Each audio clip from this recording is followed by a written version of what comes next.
हम शहर के लोगों का सबसे बड़ा इशू ये है कि हमें तहबंद से बड़ी घबराहट होती है, हमें तहबंद बांधने की आदत नहीं है। गांव गोट के लोग तो घर में भी तहबंद बांध रहे होते हैं, उनको एहराम को प्रॉब्लम ही कोई नहीं होता। तो तहबंद से अगर आपको आदत हो गई ना तो आप एहराम फ्रेंडली हो जाओगे।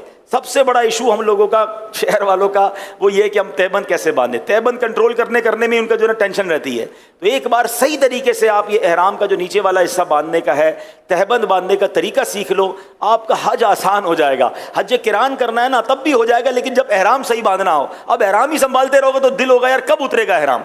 मुझे बड़ा बाज़ों का तो अजीब लगता है, लोग बार बार ये पूछते एहराम उतरेगा कब। मैंने कहा पहले रोते थे एहराम पहनूंगा कब, हैं या अल्लाह मौका दे मैं एहराम पहनूं। जैसे ही एहराम पहना अब टेंशन ये उतरेगा कब। अरे भाई रिलैक्स रहो, जल्दी किस बात की है।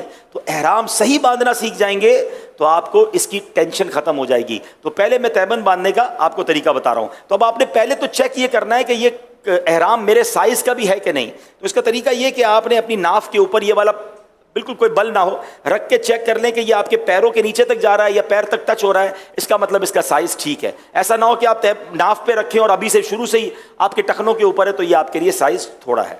चले बिस्मिल्लाहिर्रहमानिर्रहीम। अच्छा, अब करना ये है, ये दोनों चादरें आपने इसके किनारे मिला लेने, ठीक है, और कोई इसमें ऊपर बल ना रहे। इन दोनों किनारों को आपने मिला लिया।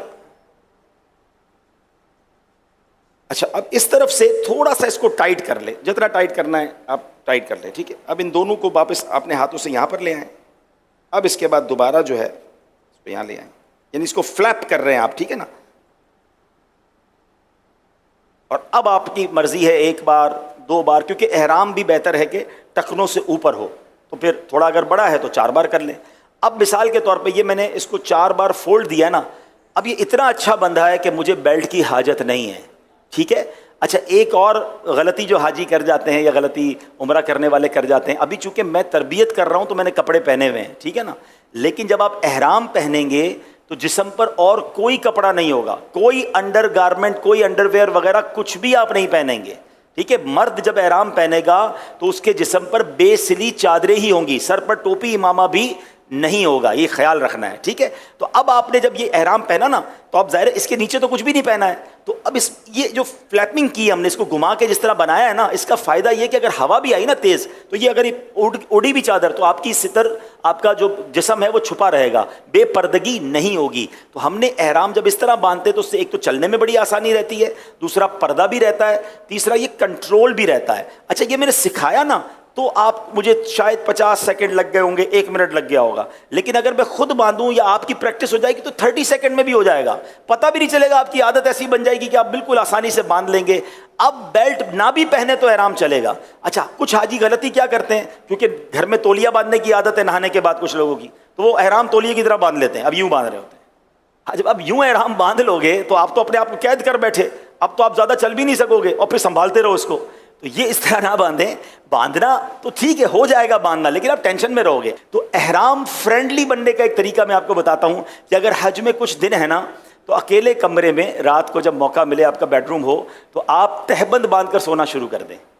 आप 5-7 दिन अगर तहबंद के साथ वॉशरूम जाना, घर आराम करना सीख गए ना तो फिर आप एहराम के अंदर बड़े ईजी हो जाएंगे, क्योंकि आपको वहां जाके प्रैक्टिस नहीं करनी होगी, आपने इधर ही प्रैक्टिस कर ली है, ठीक है ना। आप कहें यार वो फिर तहबंद यूज़ हो जाएगी तो मुझे वहाँ के, तो कोई बात नहीं, इस तहबंद को यहीं छोड़ दें, नया एक एहराम और लेके वहाँ चले जाएं, लेकिन अच्छी नीयत के साथ इसकी प्रैक्टिस कर ले तो ये बड़ा आसान हो जाएगा। अच्छा, अब बेल्ट कई किस्म के आते हैं, लेकिन अगर इस तरह का बेल्ट जो ट्रैवलर बैग बेल्ट कहलाता है जिसमें जेब होते हैं, ये बेल्ट बड़ा आसान रहता है, तो इसको बांधना बड़ा आसान है। पीछे इसका क्लिप होता है और इसमें आप अपना मोबाइल फ़ोन, अपने ज़रूरी कागजात या कोई थोड़े बहुत पैसे भी रख सकते हैं। इसमें भी एक मशवरा दूंगा कि हज पर जा रहे हैं तो 2 मोबाइल ले जाएं। अगर आपके पास स्मार्टफोन या कीमती फ़ोन है तो उसके साथ एक छोटा फ़ोन भी ले जाएं, जो आप हरम पाक में जाने आने के लिए, मिना अरफात में, दीगर जगहों पर आपके पास वो भी फ़ोन हो, क्योंकि बाज़ औक़ात बेल्ट में लोग रखते हैं और बेल्ट उठाकर रख देते हैं कहीं वज़ू खाने पे और कीमती फ़ोन भी चला जाता है, या अपने पूरे सफ़र की सारी करेंसी इसी बेल्ट में रखते हैं। ऐसा भी ना करें।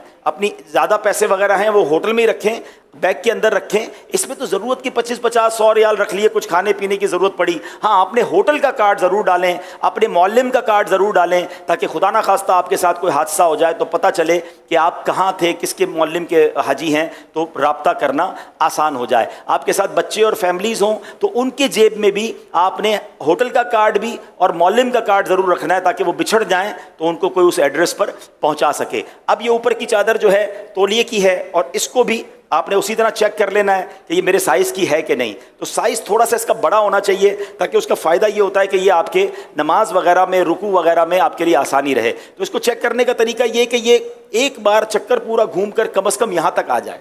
तो ये जो चादर है ये मेरे लिए ठीक है, मेरी साइज़ के लिए ओके है कि यहाँ तक घूम के आ गई है। तो अब जब यहाँ तक आ गई है ना, तो अब ये मैं जब रुकू करूँगा ना तो ये गिरेगा नहीं। वरना नॉर्मली क्या होता है कि अगर एहराम यही ख़त्म हो गया तो जितनी बार आप नमाज़ पढ़ेंगे वो नीचे आता रहेगा, फिर आप ऊपर करते रहेंगे तो थोड़ा सा कन्फ्यूजन भी रहती है। तो बेहतर ये कि एहराम इतना हो कि यहाँ से पूरा चक्कर घूमकर आपके ये वाले कांधे पर ये दोबारा आ जाए, तो अब आप बड़े सुकून से इंशाअल्लाह एहराम पहन लेंगे। तो ये हमने एहराम पहन लिया।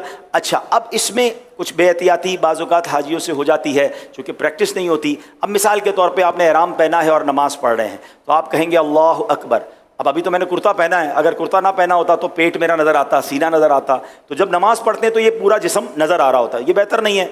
इसका बड़ा प्यारा तरीका अमीर अहले सुन्नत ने सिखाया था कि जब आप एहराम में नमाज़ पढ़ रहे हों अल्लाहु अकबर, तो इंशाअल्लाह सीना और पेट जो है आपका ये ढका रहेगा। और मैं आपको सही बताऊँ, अभी तो एहराम पहना है सिखाने के लिए या सीखने के लिए, मगर जब एहराम वाकई इंसान पहनता है, जब उसके जिस्म पे और कोई लिबास नहीं होता, और एहराम में एक्चुअली एक मैसेज भी है कि एक वक्त आएगा मेरे सारे कपड़े उतार कर मुझे कफन पहना दिया जाएगा।